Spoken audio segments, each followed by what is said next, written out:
this is a very important point. The Chinese leaders say that if they want to become an advanced information society, they have to contribute to solving the world's problems with advanced information technology.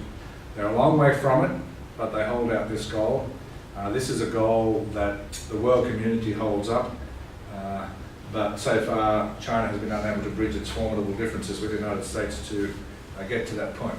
The Chinese have had considerable successes in cyber espionage, but the fundamental assessment that matters most to China and most to Australia and most to the United States is that there is zero chance in the foreseeable future that China will make any dent in the absolute overwhelming information superiority and dominance of the United States alliance, of which Australia is part. What can we learn? Well, I've emphasised this point time and again, that China and the United States are both subject to an information revolution that's transformational. It's not defined by the policy preferences of either, and we must remember that every single advanced science that we're working with today is underpinned by advanced information technology. And the Chinese know this. You can see it in all their policy documents, so I can go into that in more detail. We need to accept that China's cyber power will remain heavily dependent on private actors and governments in the United States, Japan and the European Union. We have seen in the last 30 years the greatest lawful transfer of wealth in human history, which is a nice little slap in the face or poke in the eye for those Americans who say that China's stealing everything.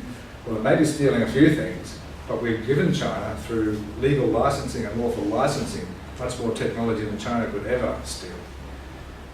And what else do we learn? We learn that knowledge has no flag.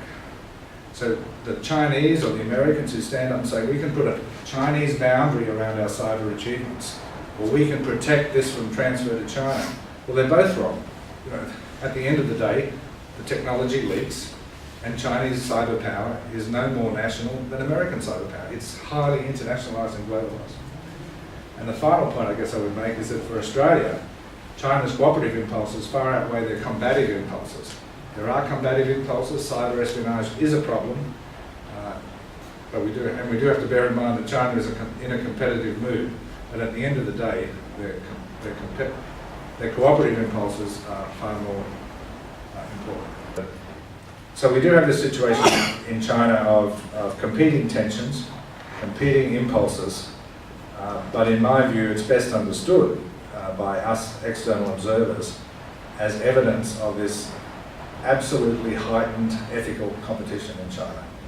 So once upon a time, we measured political competition in China and political instability by factions in the Communist Party standing up and doing something or other, or by different sorts of commentaries in the pages of the People's Daily or Red Flag or similar magazines. Today, we measure the ethical contest in China by very different markers, and those markers derive from the information age and information society. And they derive from the absolute irreversible penetration of the Chinese industrial system by the foreign investment. The absolutely irreversible penetration. Everything that orthodox communists said about China losing its sovereignty if they allowed foreign investment was true. They've lost their sovereignty. The same way that Australia has lost its sovereignty, the same way that the United States has lost its sovereignty because of the growth of international private sector investment. You know, those phenomena are true, they are real, might be characterised slightly differently depending on where you sit. So in a nutshell, the transformation has been profound.